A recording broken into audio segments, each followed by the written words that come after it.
Encik Nazrul, buat masa ni kita masih tunggu lagi peserta untuk join kita. Dalam sesi dekat GoToMeeting ni kita baru ada 8 orang peserta. Encik Nazrul dengar ke suara saya? Ya, dengar jelas. Dengar itulah nampak macam kita ni dah duduk jauh ni, tu yang tak tahu tu kan. Sama ada okay ke tak, clear ke tak kan. Okey, semua clear. Dengar jelas Okay, kita start lagi 2 minit lagi insyaAllah. So macam mana preparation hari ni, okey ke semua bahan semua? Okey, semua hari ni kita belajar masak ini lain sikit. Kita buat mali Ya. Bahan Okay. sekejap lagi kita akan tengoklah macam mana. Okay, boleh. Macam kita masak-masak lah Ya. Okay. Saya dah boleh mula kot, Cik Nazrul. Ya, boleh. Okay, Assalamualaikum warahmatullahi wabarakatuh dan salam sejahtera kepada semua peserta. Selamat datang ke sesi webinar Jom Produktif Home Agro untuk siri kedua. Kami mohon maaf terlebih dahulu atas segala kesulitan kerana terdapat sedikit perubahan masa untuk sesi hari ini. Mungkin ada yang dah save kita punya masa pagi tadi, tapi disebabkan sedikit masalah teknikal kita terpaksa ubah ke sesi petang. Terlebih dahulu saya perkenalkan diri saya sekali lagi. Nama saya Nur Syahidah binti Muhammad Azhari dari Perbadanan Produktiviti Malaysia MPC Wilayah Utara. Untuk yang baru dengar apa itu MPC, MPC ni adalah agensi kerajaan di bawah Kementerian Perdagangan Antarabangsa dan Industri MITI, dan MPC adalah rakan strategik sektor awam dan swasta dalam peningkatan produktiviti bukan sahaja untuk diri sendiri, syarikat dan juga negara juga. Okay. Untuk makluman, program hari ini adalah inisiatif daripada MPC untuk memberi pendekatan tentang natural farming dan home agro, di samping kita dapat meningkatkan produktiviti diri kita. Pelbagai program peningkatan produktiviti yang telah dijalankan oleh MPC, dan untuk mengetahui lebih lanjut tentang program-program yang ditawarkan oleh MPC dari semasa ke semasa, jangan lupa untuk like dan follow Facebook Perbadanan Produktiviti Malaysia Wilayah Utara untuk mendapatkan maklumat terkini. Untuk makluman, program hari ini boleh ditonton secara live di Facebook Perbadanan Produktiviti Malaysia Wilayah Utara, dan dan anda juga boleh menonton di aplikasi GoToMeeting. Dan hari ini sekali lagi bersama dengan saya Encik Nazrul Azam bin Man dari Khadijah Natural Farm. Assalamualaikum warahmatullahi wabarakatuh. Cik Nazrul, apa khabar? Waalaikumsalam, khabar baik, alhamdulillah.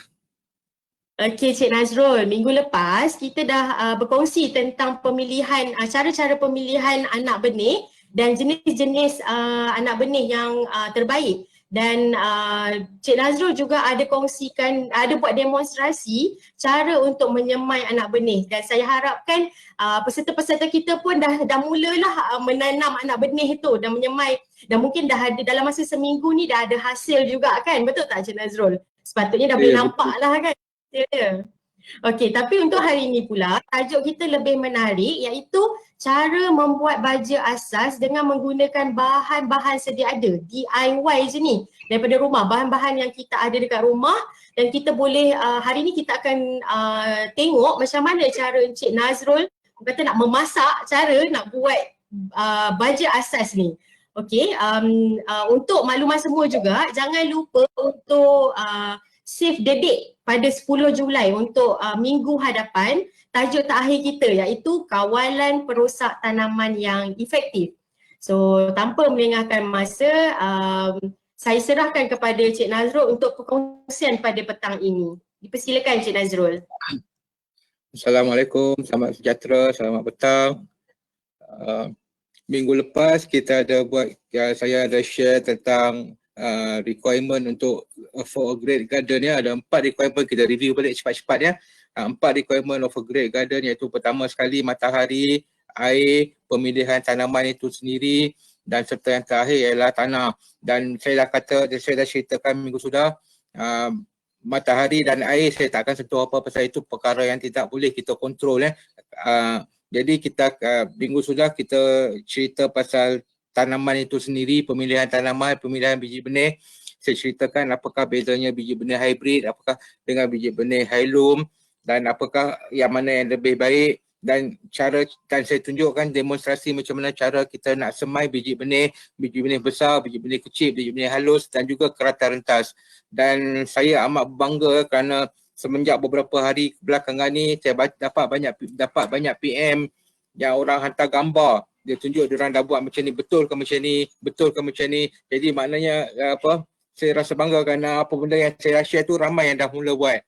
Jadi hari ini kita nak fokus pada tanah pula Tanah iaitu bermakna baja yang kita gunakan untuk tanah kita sendiri. Dan seperti yang telah saya ceritakan pada minggu sudah, target saya ialah saya nak share dengan anda semua, dengan tuan-tuan semua sampai kita tak perlu lagi bergantung, tak perlu lagi beli benda-benda macam ni. Tak perlu lagi beli biji benih, tak perlu lagi beli baja, tak perlu lagi beli tanah. Semua kita buat sendiri, semua DIY di rumah. Dan hari ini kita lain sikit, kita buat kelas masakan hari ini. Kita tunjuk cara-cara 4, saya akan tunjuk 4 jenis masakan. Masakan ni tapi bukan kita yang makan pokok-pokok kita yang nak makan nanti. Jadi secara asasnya sebelum saya mulakan, konsep asas natural farming ni ialah baja yang kita buat ini, kita bukannya nak bagi makan dekat pokok. Kita beza baja sintetik dan baja natural farming ialah baja sintetik ialah kita feed the soil, maknanya kita pulihkan tanah kita tu. Itulah baja natural farming yang akan kita buat sebentar lagi. Manakala bagi baja sintetik pula, baja kimia yang kita beli tu ialah kita bagi makan pada tanaman. Itulah sebabnya bila kita pergi kedai, kalau kita beli baja dekat kedai, orang akan tanya, kita tanam pokok apa? Kita tanam pokok bunga ke, kita tanam pokok buah ke, kita tanam pokok sayur. Kalau pokok buah, baja dia lain. Kalau pokok sayur, baja dia lain. Kalau pokok bunga, baja dia lain kan? Itu maknanya baja yang kita beli itu adalah kita bagi makan kepada tanaman itu sendiri. Jadi setiap satu baja tu khas untuk tanaman-tanaman tertentu saja. Tetapi bezanya dengan baja natural farming ni ialah kita nak pulihkan tanah kita tu. Tanah yang terbaik ialah tanah yang color dia gelap-gelap sikit. Bukannya color yang merah menyala tu, yang merah menyala, kuning, oranye tu, itu tanah tu tak berapa sesuai, tak berapa elok. Dia kurang nutrien kat dalam tanah tersebut. Tanah yang terbaik ialah tanah dia merah-merah, gelap-gelap sikit. Yang tu yang kita target, kita nak jadikan tanah seperti itu. Ya, contohnya dekat semasa saya mula buka Khadijah Natural Farm 11 tahun yang lalu, tanah dia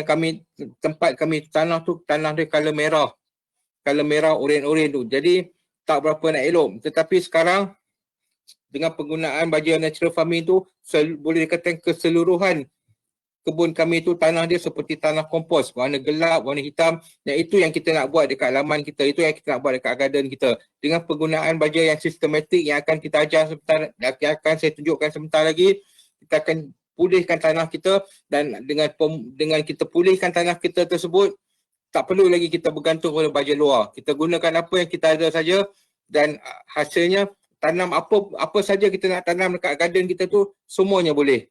InsyaAllah. Ya.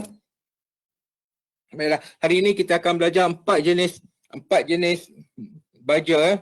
Yang pertama, saya ada bagi tahu benda-benda yang kita perlu, bahan-bahan yang kita nak bawa untuk hari ini Jadi ada 4 jenis baja yang kita nak buat hari ini. Yang pertama sekali berasaskan sayur, yang kedua berasaskan ikan, yang kedua berasaskan buah, dan yang keempat campuran keempat-empat jenis sekali. Ya. Boleh kita tunjuk ni.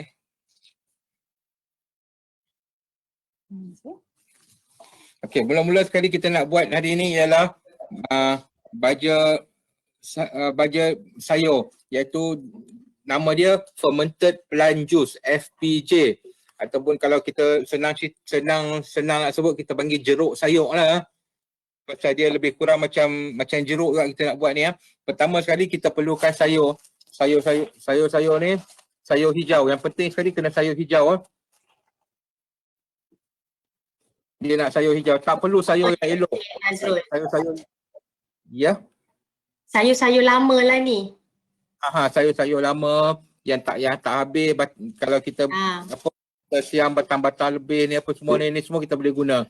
Dan yang pentingnya tak payah semata-mata nak buat baja kita kena pergi beli benda baru. Tak payah. Kita guna apa yang ada saja ya.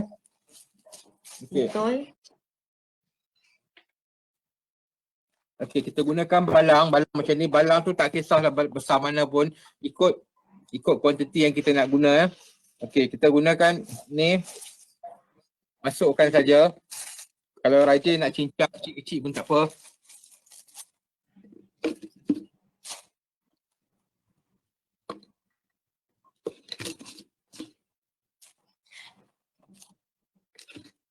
Yang ini Cik Nazrul gunakan sayur apa? Yang ini sayur sawi ni. Okey. Kemudian kita gunakan gula merah. Gula merah tu kuantiti dia agak-agak lebih kurang berat yang sama dengan sayur yang kita guna dulu. Gula merah ni pun kita tak payah beli gula merah yang mahal-mahal ya. Gula merah yang kualiti yang paling rendah ni sekilo dah RM3 lebih rasa kau tak silap dia ni.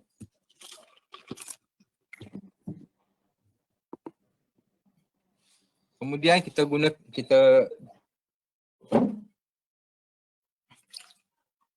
masukkan air.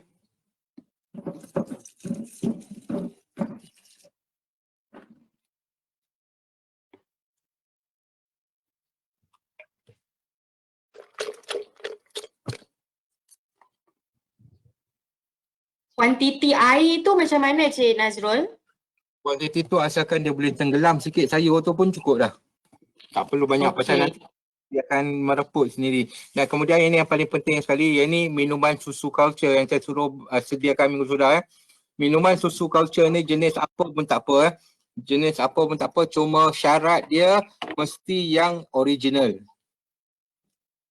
Tak mau yang strawberry ke orange ke apa semua tu tak mau, tak boleh, tak jadi. Dia kena yang mesti yang original. Kita tuangkan yang sikit. Yang tidak berperisa. Tuangkan sikit dalam ni. Okey, dah siap. Yang ini kita untuk baja sayur macam ni, kita kalau simpan dia selama sekurang-kurangnya 2 minggu sebelum kita boleh gunakan. Tutup. Okey, dah siap ni, kita tutup. Dalam masa 2 minggu kita dah boleh pakai dah baja ni. Dah boleh pakai dah baja ni. Okey, tapi tutup dia jangan tutup kuat sangat lah. Jangan betul-betul ketat kerana sementara kita nak tunggu 2 minggu ni dia akan ada proses fermentasi kat dalam ni. Proses dia jadi macam jeruk lah kat dalam ni. Dan dia akan mengeluarkan gas. Kita tutup ketat-ketat takut dia mengembang meletup. Okay, dan kita tak boleh buka-buka lagi ke Cik Nazrul? Ya. Kita tak boleh buka-buka dah nak tengok. Boleh buka boleh. Tapi kita tak digalakkan lah, takut ada contamination kat dalam tu daripada udara luar. Okey. Okey, sebelum saya teruskan, saya terlupa nak bagi tahu tadi ya. Untuk kita buat untuk semua empat baja ni, dia sebenarnya ada 2 pantang larang. Saya lupa nak cerita benda ni paling penting sebenarnya. Pantang larang dia ada nombor 1 sekali. Pantang larang dia ialah kita tak boleh guna air pipe. Maknanya air yang ada klorin kita tak boleh guna. Itu pantang nombor 1. Nombor 1 sekali. Kalau kita guna air pipe direct memang tak jadi. Jadi bila saya ngajar orang ni, selalunya orang akan tanya, habis tu kalau tak guna air pipe nak guna air apa? Dia sekarang ni kita kena faham ialah kita nak membiakkan culture kat dalam ni. Kita menjerukkan, kita fermentasikan bahan kat dalam ni. Bila melibatkan proses fermentasi, ia akan melibatkan bakteria baik ya untuk tanaman kita. Bakteria ni bila kita guna air pipe ada klorin, bakteria tu akan mati dan jadi maknanya baja kita tu tak jadi. Jadi kita kena gunakan air yang tiada klorin, tak boleh air pipe. Jadi kita kena guna air filter boleh. Kalau rumah kita ada filter tu kan, mesin filter air tu, yang tu boleh, air tu boleh. Atau air sungai boleh, air hujan boleh. Itu orang cakap kalau rumah kita filter pun tak ada, air hujan pun tak ada, air sungai pun tak ada, habis macam mana? cara dia ialah kita simpan air paip, ambil air paip biasa, bubuk simpan kat dalam baldi ke apa ke, biarkan selama 3 ke 4 jam baru kita guna, bagi klorin tu keluar sendiri. Kalau dah tak ada sangat. Cara macam tu pun boleh kita tinggalkan air paip selama 3 hingga 4 jam supaya klorin dia tu hilang sikit lah. So ni macam air yang saya gunakan ni dalam ni saya kumpulkan pagi tadi guna air paip biasa. Saya biarkan dia dekat tengah panas selama daripada pagi tadi lah. Jadi maknanya saya yakin air ni dah tak ada klorin lah. Okey, baik. Okey, jadi ini kita boleh simpan. Kita boleh simpan untuk digunakan dalam masa 2 minggu lagi ya. Ni kalau sebaiknya kita tulis FGJ ke jeruk sayur ke apa ke dan berapa hari bulan. Ni kita boleh simpan untuk 2 minggu lagi kita boleh guna. Dan pantang larang kedua ialah dia ada 2 pantang larang tadi ya. Nombor 1 tadi pasal air pipe kan. Yang kedua ialah tak boleh gunakan sebarang bahan logam dalam proses penyediaan bahan kita ni. Bila kita gunakan bahan logam, dia akan jadi tindak balas yang lain. Ini saya tak reti nak cerita macam mana, ini proses saintifik. Saya tak tahu macam mana nak explain, tapi memang kalau kita guna ada bahan logam dalam penyediaan ni, kemungkinan besar memang tak jadi. Jadi balang kita guna tu kena gunakan balang plastik ataupun balang kaca, sudu ke, senduk ke apa ke, plastik ke, kayu ke boleh. Jangan guna sudu logam, sudu aluminium ke semua tak boleh guna. Itu 2 tu saja. Air pipe tak boleh, bahan logam tak boleh. 2 tu saja kita kena jaga. Okey, seterusnya kita buat jeruk buah pula. Fermented fruit juice, FFJ. Dia sama juga. Kita gunakan balang tadi tu. Okay, kita masukkan buah ni. Okey. Buah yang terbaik untuk kita guna ialah buah yang manis ya. Mesti buah yang manis, dan satu yang paling best untuk kita guna ialah buah pisang atau buah betik. Kerana buah pisang dengan buah betik ni, dua tanaman ini dia mesti mengeluarkan buah yang banyak, betul kan? Kalau pisang sekali dia berbuah satu tandan tu berpuluh-puluh biji kita boleh dapat. Serupa juga macam betik, sekali betik berbuah pun berapa banyak-banyak, berpuluh-puluh biji kita dapat dalam satu pokok. Jadi kita nak ekstrak enzim yang ada pada betik atau pisang ini. Jadi 2 jenis buah ini adalah yang terbaik untuk kita gunakan untuk membuat baja FFJ kita ni, fermented fruit juice, atau kita nak panggil bahasa Melayu dia jeruk buah kita ni ya. So dia ini pisang ni pisang dah hitam, tak payah pisang yang elok. So ni hitam ni memang tak ada makan ni. Memang yang dah tak makan punya, yang dah tak buat cekodok pun Encik Nazir. Buat cekodok pun tak boleh. Yang ni pisang macam ni kalau kita dekat kedai kadang-kadang dia pun bagi free je. Serupa gula merah, anggaran dia berat lebih kurang sama dengan jumlah buah yang kita guna tadi tu.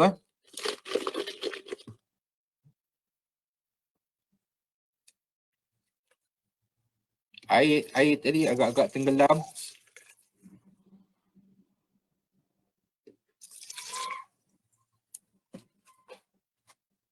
Kemudian tadi susu culture tadi lah. Agak-agak ada sikit je ni. Okey, yang ini pun serupa juga, kita simpan peram selama lebih kurang 2 minggu sebelum kita boleh gunakannya. Okey, sebenarnya susu culture ni, ini optional Optional, kalau kita tak bubuh pun boleh. Cuma tujuan kita guna susu culture ni ialah untuk mempercepatkan proses fermentasi dia ni. Kalau kita tak gunakan susu culture ni, kita kena peram ni lebih kurang sebulan baru kita boleh guna, pasal kita nak bagi dia nampak hancur kat dalam tu, kita nampak dia mereput kat dalam tu, baru kita boleh guna. Tetapi bila kita tambahkan susu culture ni, dekat dalam dah memang ada bakteria, dan bakteria ni akan membantu mempercepatkan proses fermentasi tu. Jadi optional kalau kita guna, kita boleh mempercepatkan proses. Kalau tak guna pun tak apa, tapi kena tunggu lama sikit. Okey, yang ni dah siap dah. Okey, seterusnya kita buat baja ikan pula.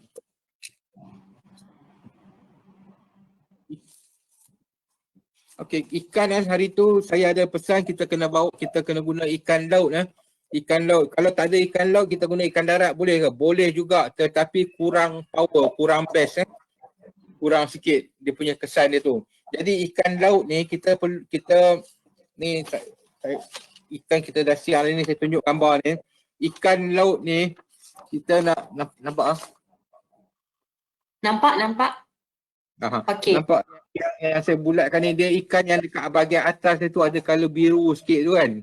Macam ikan temenung, ikan kembur. Yang ni yang terbaik yang untuk kita gunakan. Untuk ni. Okey, jadi kita nak buat baju ikan ni, kita macam saya kata minggu sudah, tak semestinya kita nak buat hari ni kita kena pergi beli ikan apa semua. Macam hari ni isteri saya tadi dia masak, dia goreng ikan tadi, saya kata okey simpan sikit ikan, sisa ikan tu untuk kita buat baju petang ni. Jadi ini macam ni je lah. Kita guna sisa ikan tu, insang dia lah, apalah semua tu. Ni ada sekor ni dia bubuh. Just untuk tunjuk dekat kita lah ikan apa kita guna.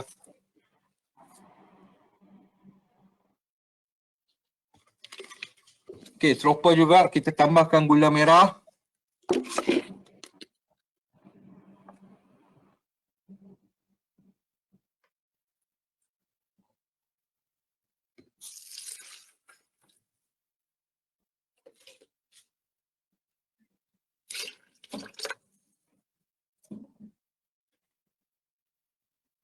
Dengan yakutnya sikit. Okey, ikan ni dia proses dia lambat sikit Ini perlu masa lebih kurang sebulan baru kita boleh guna pasal dia ikan ni dia nak mereput dia lambat sikit Okey. Cik Nazrul, saya nak tanya, ada perbezaan ke penggunaan, maksudnya lain-lain yang Cik Nazrul dah buat tadi macam penggunaan buah, ikan dan juga sayur tu? Saya baru je nak cakap ni.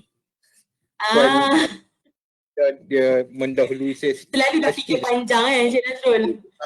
Okey, silakan Cik Nazrul terangkan. Sebenarnya memang betul lah. Kat mana-mana saya pergi mengajar benda ni, ke mana-mana saya pergi sharing benda ni, yang ini adalah soalan wajib yang saya akan terima daripada peserta-peserta. Kenapa kita kena asingkan setiap satu ni? Kenapa buat satu-satu, tak boleh campur sekali ke? Contohnya sayur dengan buah ni tak boleh bubuh sekali ke? Ikan tu tak boleh bubuh sekali ke? Sebenarnya setiap satu untuk 3 baja ni saja, setiap satu ni bahan apa yang kita nak hasilkan, ekstrak yang kita nak hasilkan adalah berbeza dan kegunaan dia berbeza mengikut peringkat tumbuhan tersebut. Dan sebentar lagi saya akan sharekan cara dia macam mana, kenapa kita perlu asingkan setiap satu dan macam peringkat-peringkat tumbuhan yang akan menggunakan setiap satu baja ni. Jadi minta tolong kita tunggu sekejap, sebentar lagi saya akan share macam mana. Boleh Cik Nazrul. Okey, seterusnya yang terakhir, yang keempat ni saya akan tunjukkan cara macam mana nak buat EM. Yang ni dia rumit sikit Dia rumit sikit tapi yang ni antara empat baja ni, yang ni yang paling orang kata paling mahal lah. EM ni sebenarnya dekat kedai, kalau kita beli dekat kedai, biasanya harga standard dia setengah liter tu mau dalam 7 ke 80 ringgit Tapi ni sebenarnya kita boleh buat sendiri. Dia gunakan sayur hijau. Sayur hijau apa-apa pun tak apa asalkan hijau. Itu saja requirement dia. Dan kemudian buah-buah manis. Dia buah-buah ni, untuk EM ni kita kena gabungkan 3 ke 4 jenis buah-buahan. Secara asasnya buah apa pun boleh. Tetapi yang terbaik untuk kita gunakan untuk buat EM ni ialah nombor 1 sekali nanas. Tetapi nanas ni kita tak guna nanas betul Kita tak guna buah nanas yang betul, kita gunakan kulit dia sahaja. Kerana kulit nanas ni, dekat kulit dia ni, dekat celah-celah ni dia ada mikrob yang penting untuk tanaman kita nanti. Yang ni yang kita nak keluarkan nanti. Jadi nanas ni kita gunakan kulit saja, kita tak gunakan isi dia. Nanas ni kita masukkan sekali.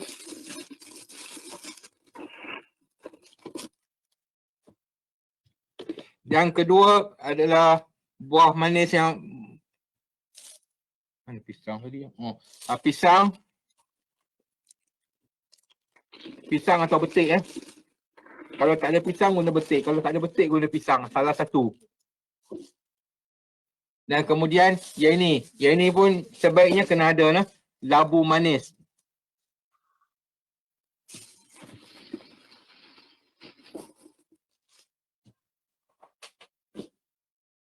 Dan satu lagi buah manis apa-apa, buah pelam ke, buah pelam. Saya ada buah pelam, saya masuk buah pelam. Untuk EM ni, kalau buah-buah macam ni, masuk sekali dengan kulit-kulit dia sekali.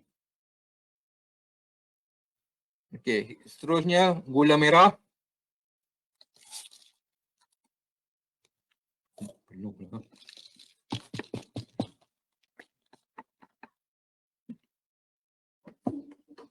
Air sama juga.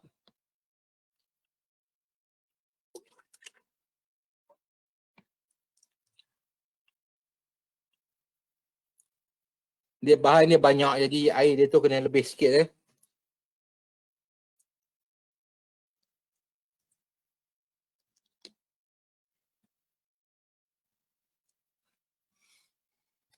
Okey, Yakult.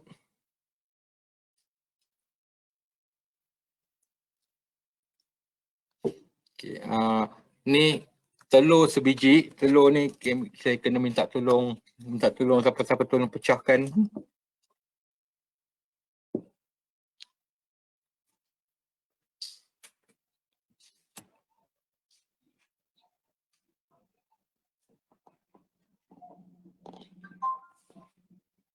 Okey, tuang terus telur sebiji ni. Dan okey, yeast kering saya suruh bawa minggu sudah yeast. Tapi tak payahlah guna sampai sebungkus agak-agak sikit macam tu.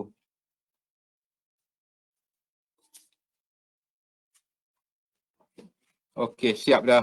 Ini tujuan dia untuk nak mempercepatkan ke Cik Nazrul? Ada ya untuk mempercepatkan. Yang ini paling penting ni memang tak boleh tutup ketat-ketat. Yang ini gas dia banyak ni. Okey, takut meletup kan? Takut meletup, dia kembang meletup. Okey, yang ini dah siap dah EM. EM ni adalah singkatan kepada effective microorganism.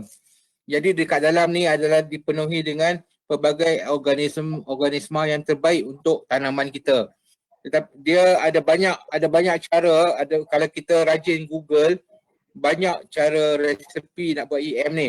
Dia banyak tempat cara dia lain-lain. Ada yang guna ikut tempat lah. Dia sebenarnya apa yang kita buat ni, baja-baja 4 jenis baja yang kita buat ni bergantung kepada apa bahan yang kita senang nak dapat. Okey, macam contohnya EM ni, kita gunakan benda-benda yang kita senang dapat dekat sini. Labu, pisang, betik, nanas, sayur-sayur hijau, ini semua benda yang kita senang dapat kat sini. Tetapi kalau kita Google dekat tempat-tempat lain, negara-negara lain, banyak formula-formula ada yang lain. Contohnya dekat ada tempat yang guna tebu, ada tempat yang guna najis lembu, ada tempat yang macam-macam formula, tapi sebenarnya kita tak boleh kata yang formula tu tak betul, formula ni betul, formula sana tak betul, formula ni betul. Setiap satu formula, setiap satu resipi ada kelebihan dia. Setiap satu resipi semuanya betul kerana apa yang kita nak adalah mikroorganisma yang terhasil daripada proses fermentasi ini. Jadi kita gunakan apa yang kita ada. Yang macam tadi, buah-buahan tadi. Kita ada betik, kita guna betik. Kita ada pisang, kita guna pisang. Pisang dan betik saya rasa dekat satu Malaysia ni pergi mana-mana pun senang jumpa kan, senang cari. Pisang, betik. Jadi kita guna pisang dan betik. Dan sayur tu apa-apa sayur kita boleh guna asalkan requirement utama dia nombor satu kali hijau. Itu saja. Tak kisah kita guna sayur apa pun. Sayur lebih dekat rumah tak habis kita guna. Kita masak yang lebih tak habis kat rumah kita guna. Semua apa-apa saja kita boleh guna. Jadi itu saja requirement dia. Gunakan apa yang kita ada, apa yang kita senang nak dapat. Okey, biasanya kalau saya mengajar ni saya akan tunjuk yang mana yang dah siap dah. Biasanya saya akan suruh lagi satu soalan wajib yang mesti saya dapat setiap kali kelas, setiap kali saya sharing ialah buat benda ni semua ni busuk tak? Orang selalu tanya ni Ni kalau buat kat rumah ni nanti orang sebelah kata busuk lah, macam mana nak buat ni? Betul tak? Mesti Macam itu mana tu? Ha. dia sebenarnya simple saja. Kalau kita buat benda tu, kalau dia jadi busuk, kalau busuk maknanya tak jadi. Oh. Jadi sekarang ni, ini saya tunjuk, biasanya saya akan suruh peserta tengok sendiri, busuk ke tak, bau sendiri, busuk ke tak busuk. Ini semua yang saya dah buat ni. Yang ni berusia lebih kurang 2 tahun lebih ni. Yang ni FAA daripada ikan. Boleh tengoklah ni dah bertahun-tahun dah dia jadi macam mana. Yang ni tak berbau lah ni Cik Nazrul. Bau tak? Bau. Busuk ke tak? Okey, yang okey, yang ni EM Yang ni saya buat 2 tahun sudah.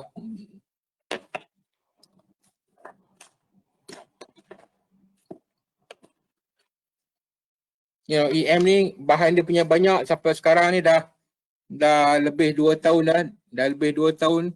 Jadi dia dah mendap, dia dah habis, dia dah merepuk dah semua.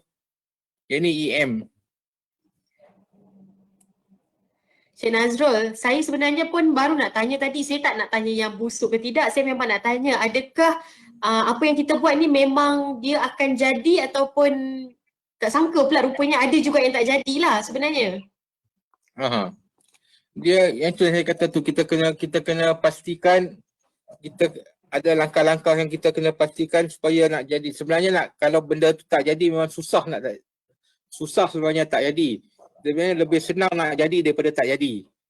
Itulah sebenarnya. Okey. Jadi itu biasanya nombor satu sekali contamination lah.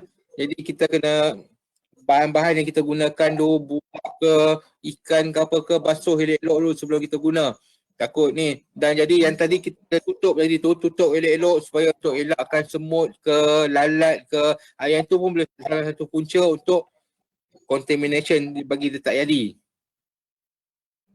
Jadi ada 2 lagi dia saya nak tunjuk .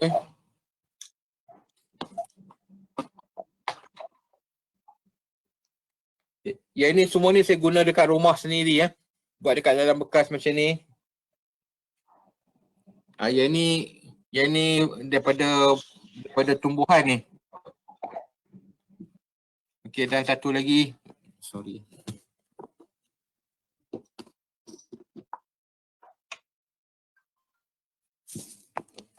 Yang ni daripada pisang.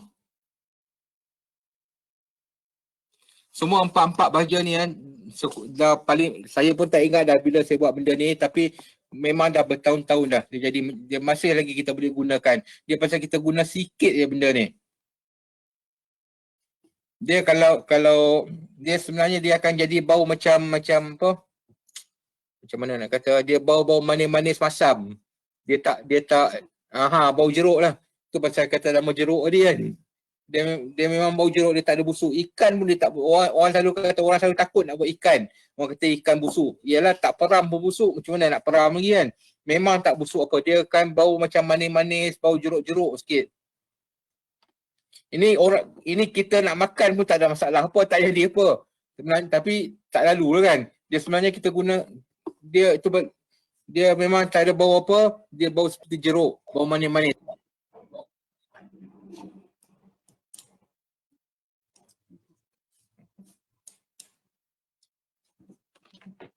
Okey, clear lah, boleh faham lah.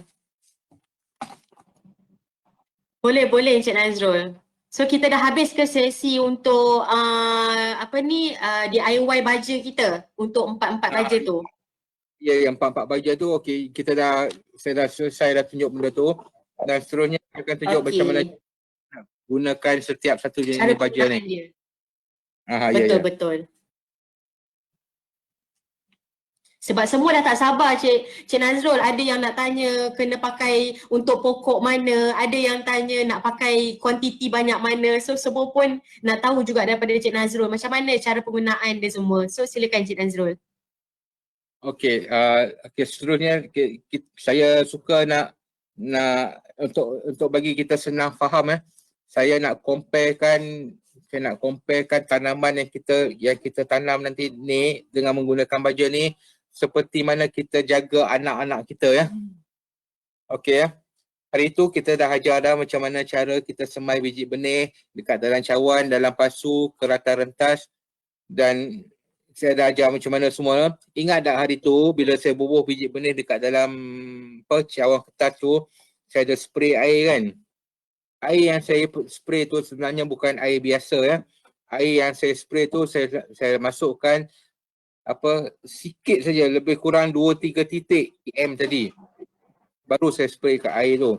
Jadi sekarang ni kita anggap kita dah sediakan tanah dekat dalam pasu ataupun kat mana-mana lah, sama ada kita tanam dekat atas batas, kat tanah terus, dekat dalam cawan, dekat dalam pasu.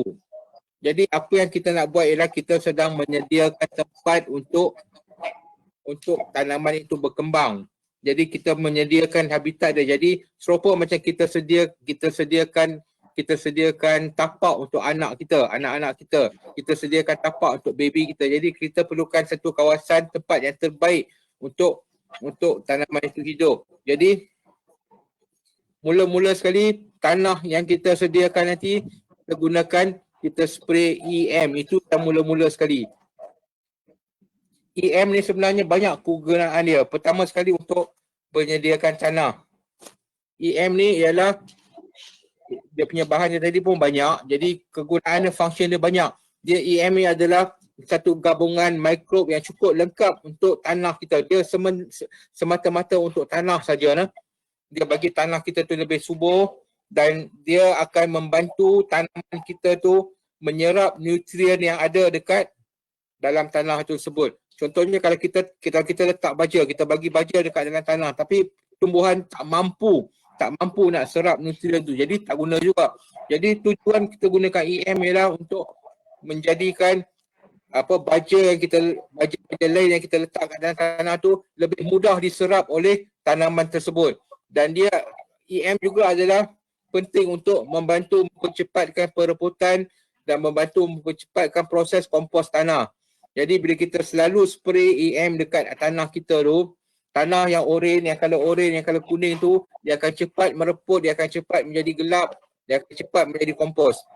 Dan seterusnya EM juga akan membantu menguraikan racun atau toksin di dalam tanah tersebut, menjadikannya lebih selamat.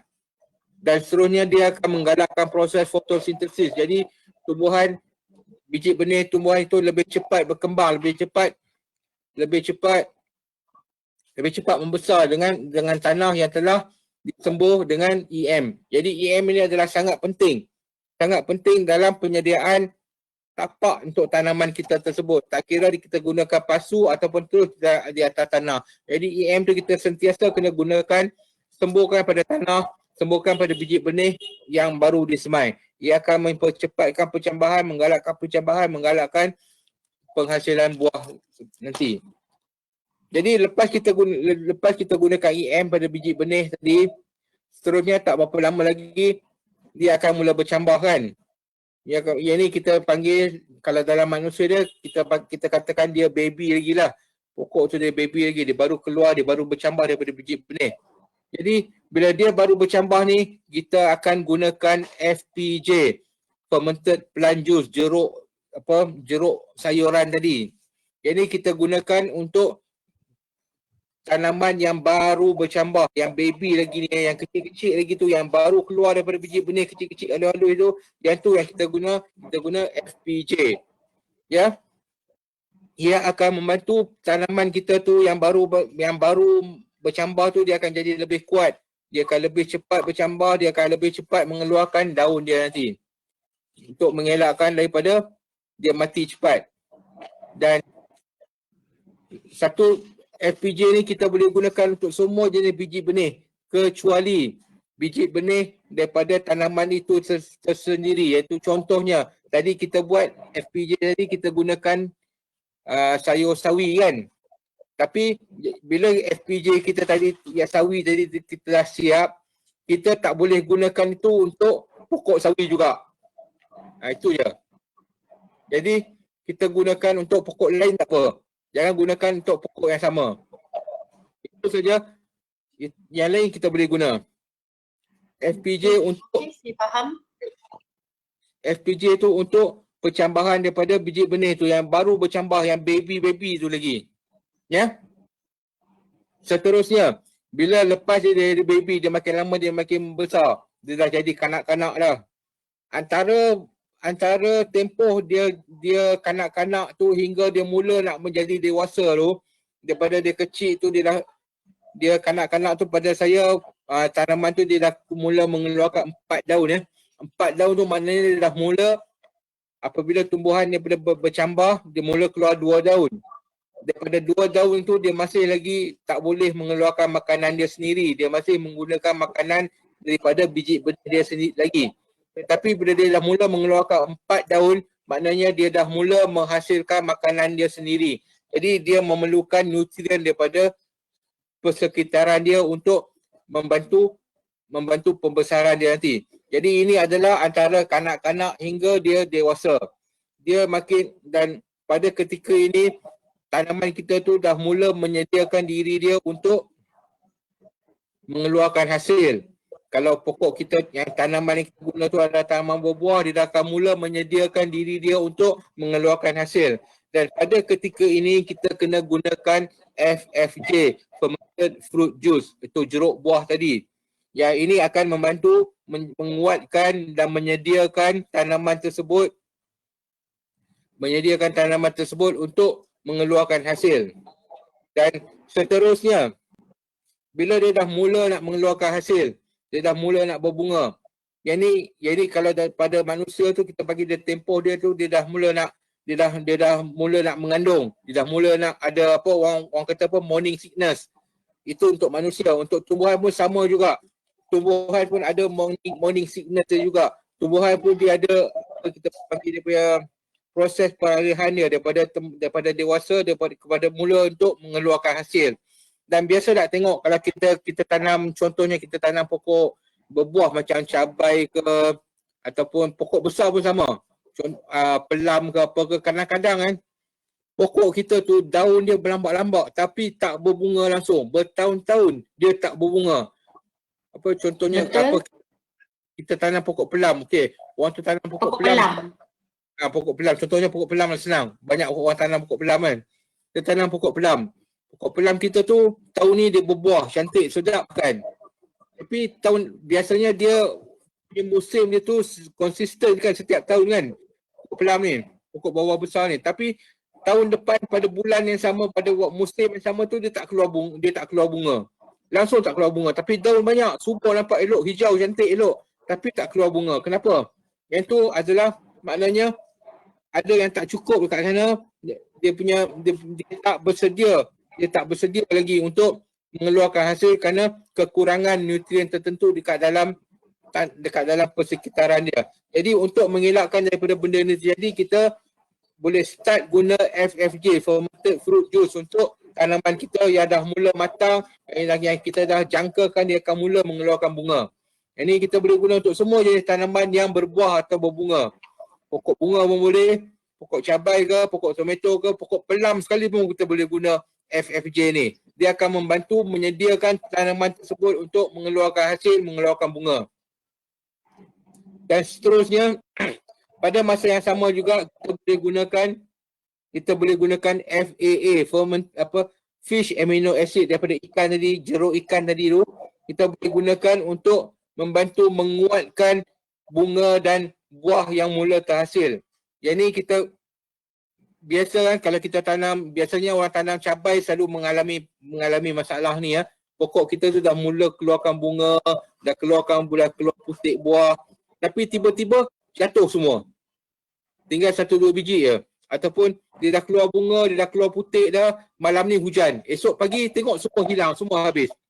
Itu maknanya bunga buah kita tu dia tak kuat, dia tak cukup kuat untuk berada pada tanaman tersebut. Jadi itu yang dia gugur, dia luruh. Jadi itulah, jadi untuk mengelakkan daripada perkara ni terjadi, kita gunakan FAA. FAA dengan FFJ kita boleh campur sekali. Kita boleh gunakan pada pokok yang matang. dia akan membantu menguatkan tanaman tersebut dan dia akan menguatkan bunga dan buah tersebut. Tetapi FAA tu kita kena stop guna apabila dia dah mula keluar buah. Dah mula keluar bunga, dia dah mula, lepas dia dah keluar buah tu, kita stop guna FAA, kita guna FFJ saja. FAA tu kita guna pada mula-mula dia keluar bunga tu, lepas tu kita guna sekali tu saja, lepas tu kita tak guna dah. Kerana nanti kita takut nanti dia akan keluar daun banyak, buah sikit. Kerana FAA tu yang ikan tadi tu dia banyak mengandungi nitrogen dan amino acid yang akan menggalakkan pengeluaran daun. Cik Nazrul, saya ulang balik maksudnya bila kita dah keluar bunga dan buah tu, kita dah kena stop penggunaan FAA dan kita balik-balik kepada FFJ, betul? Ya betul. FAA tu apabila dia mula nak keluarkan bunga saja kita gunakan FAA tu untuk menguatkan struktur bunga dan buah tersebut. Bila dia dah mula keluar bunga, bila dah mula keluar buah tu kita stop dan kita continue guna FFJ tadi. Okey. Faham? FAA ni juga lebih sesuai digunakan untuk semua tanaman sayuran daun. Sayuran daun contohnya seperti sawi, bayam, kangkung, kita boleh guna FAA daripada mula bercambah sampai harvest. Kerana dia akan menghasilkan sayuran daun yang lebih hijau dan lebih besar. Jadi ini adalah benda-benda yang kita ikut dia kalau jadi FAA tu akan menghasilkan sayur daun yang lebih besar, yang lebih hijau, yang lagi sedap lah. Okey Cik Nazrul, kita dah tahu untuk kegunaan semua baja-baja ni, EM, FPJ, FFJ dan FAA. Tapi macam mana pula cara penggunaan dia? Okey, seterusnya cara penggunaan ni kita dah tahu dah setiap stage tanaman yang kita kena gunakan baja-baja tersebut kan. Yang seterusnya macam mana cara kita nak gunakan yang ini, kita tuang terus semua ke, kita nak cairkan Betul. dulu. Ya, jadi kita gunakan benda ni sikit saja sebenarnya kita nak gunakan ya. Biasanya saya gunakan dia punya pencairan yang kita recommend untuk setiap satu jenis baja ni adalah 1/1000. Maknanya 1 ml kepada 1 liter. Sikit je. Jadi itulah yang tadi saya tunjuk dekat dalam balang-balang tadi yang 4 jenis baja yang telah saya buat bertahun-tahun yang lalu. Benda tu tak habis-habis, bertahun-tahun tak habis-habis. Benda tu memang Boleh pakai lama. Boleh pakai lama. Ya, timba air macam ni yang tadi ni. Okey. Biasanya apa yang saya buat ni, saya isi air sampai penuh ni, air pipe ni. Pagi-pagi saya isi sampai penuh. Biar sampai ke petang. Petang sebelum nak siram tu, saya tengoklah baja apa yang saya nak guna tu. Saya ambil lebih kurang 1 cap je. 1 cap je, tuangkan kat dalam tu, lepas tu siram pokok macam biasa. Okey. Jadi dia baja organik ni yang bestnya kita pencairan dia tadi tu adalah sebagai garis panduan saja untuk dia untuk paperwork apa benda tu saja. Tapi kalau kita terlebih guna tu tak ada masalah. Kalau kita guna baja sintetik terlebih guna pokok mati, pokok melecur. Tapi baja organik ni kita bubur terlebih tak ada masalah apa. Tapi sebagai garis panduan dia saya berguna macam tu je. Satu penutup botol kecil tu dengan satu baldi air macam tu dan siram macam biasa. Ikut apa benda yang kita nak gunakan. Kalau saya nak campur dua-dua contohnya FFJ dengan FAA dan saya gunakan satu cap yang tu, satu cap yang ni dan baru kita dan siram seperti biasa. Okey, kita guna cara mudah dia, kita pakai je satu cap tu untuk FAA dan FFJ ke ataupun apa-apa baja yang dimasukkan ke dalam satu baldi air, betul? Ya, kemudian kita siram macam biasa, siram atau spray. Ya. Okey. Cik Nazrul, satu lagi nak tanya, kekerapan tu pula macam mana? Adakah setiap kali penyiraman kita boleh pakai baja yang sama atau tidak? Setiap kali kita baja organik ni kita guna hari-hari pun tak ada masalah apa. Kalau rajin nak guna hari-hari. Kalau baja sintetik kita tak boleh guna hari-hari, dia ada schedule dia, seminggu sekali ke 2 minggu sekali ke apa. Tapi untuk baja organik ni kita guna hari-hari, rajin guna hari-hari, nak guna sehari 2 hari, pagi sekali, petang sekali pun gunalah, tak ada masalah apa. Okey, cumanya kita kena tahu kegunaan untuk masing-masing punya baja tu, yang mana yang sesuai, maksudnya dari baby sampai dewasa sampai nak berbunga kan. Kita kena tahu benda tu. Jadi kita kena peka kita punya tanaman kita tu dengan dia punya stage kehidupan dia tu lah, daripada dia mula bercambah hingga ke dia mula berbuah. Jadi kita kena peka setiap satu, kita kena tahu okey kita dah boleh agak dah, pokok cabai kita mungkin minggu depan ni dia dah start bunga ni, jadi kita boleh tukar baja yang lain pula, dan seterusnya bila dah mula keluar bunga, okey kita tukar ke baja lain pula. Jadi kita kena peka dengan tahap-tahap kehidupan tanaman kita tu. Benda tu jadi kita boleh adjust mana yang kita nak guna. Dan sebenarnya selain daripada 4 jenis baja ni ada beberapa lagi yang saya nak share ni ya. Yang ni adalah baja-baja bukan baja lah sebenarnya. Ni semua petua-petua yang orang tua-tua selalu guna macam orang tua-tua kata kita air basuh beras tu kita boleh tuang dekat pokok. Yang tu pun kita boleh guna juga. Tapi yang sebaiknya bila kita basuh beras tu, air basuh beras tu kita simpan dulu sehari, baru kita siram dekat pokok. Itu pun kita boleh guna juga. Ataupun air basuh ikan pun lebih kurang macam FAA tadi, jeruk ikan tadi, cuma beza dia yang ni kita tak peram, ini kita siram terus. Air basuh ikan ataupun kulit telur kering, kita masak telur dekat rumah, kulit telur tu jangan buang terus. Kita simpan dulu, bagi dia kering, jemur. Sebaiknya jemur sampai betul-betul kering.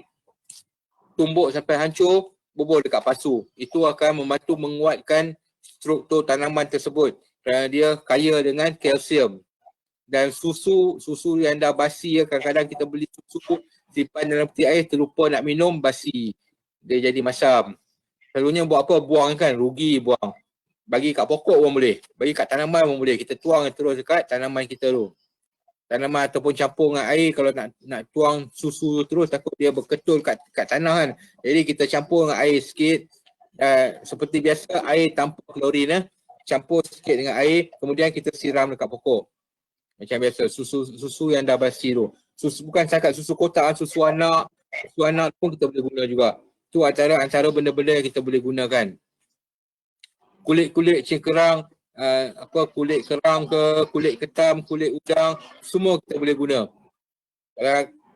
Kadang-kadang contohnya kita malam ni kita makan besar kat rumah, ada ketam, ada udang. Selalunya kulit tu semua kita ambil, buang. Benda tu kita boleh simpan, boleh guna untuk tanaman kita juga. Tetapi cara dia kena betul lah, bukannya terus kita ambil kulit tu terus bubur dekat pokok. Akan jadi masalah lain pula, semut lah apa semua kan.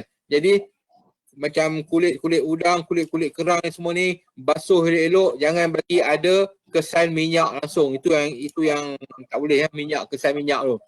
Basuh elok-elok, basuh dengan sabun pun tak apa. Basuh elok-elok dan kemudian kita jemur. Macam kulit serupa juga macam kulit telur tadi, kulit udang, kulit kerang, kulit ketam ni semua ni kita kena jemur kering, betul-betul kering untuk mematikan segala bakteria yang tak elok yang mungkin ada pada kulit tu tersebut. Kita jemur bagi elok-elok, kalau boleh tumbuk bagi hancur dan taburkan dekat pokok, barulah semut tak datang. Jangan ambil lepas makan basuh-basuh terus bubur dekat pokok, tak boleh. Nanti semut ke kalau tempat tu ada biawak datang, susah.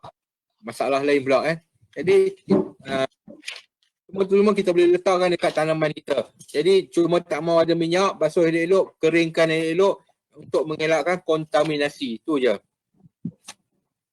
Jadi itu adalah antara benda yang kita boleh gunakan, benda-benda dekat rumah, benda-benda seharian yang kita boleh gunakan dekat rumah.